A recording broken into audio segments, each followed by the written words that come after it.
Hello Ananya. Hi sir. আচ্ছা অনন্যা, আমার phone থেকে আমার সমস্ত কল লগ ডিলিট হয়ে গেছে। তুমি মে মাসের আমার সমস্ত কল লগ বের করতে পারবে? হ্যাঁ স্যার, পারবো। কি করে করবে? এর জন্য আমাদের মেসেজ ওপেন করতে হবে। এরপর এখানে স্টার্ট চ্যাটে ক্লিক করতে হবে। এখানে 121 টাইপ করতে হবে। এখানে আমাদের লিখতে হবে EPREBILL।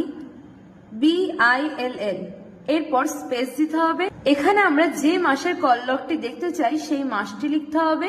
এরপর যে জিমেল আইডিতে আমরা কল লগটি পেতে চাই সেই জিমেল আইডিটি দিতে হবে। এরপর মেসেজটি সেন্ড করতে হবে।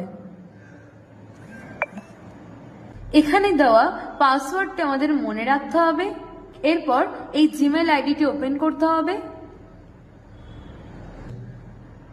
এখানে আমাদের কল লগের ইমেলটি চলে এসেছে, এটিকে ওপেন করতে হবে। এখানে আমাদের এবার পাসওয়ার্ডটি দিতে হবে। এরপর ওকে অপশনে ক্লিক করতে হবে। তাহলে আমাদের মে মাসের কল লগটি চলে আসবে। বাহ, খুব সুন্দর দেখিয়েছো। Thank you sir.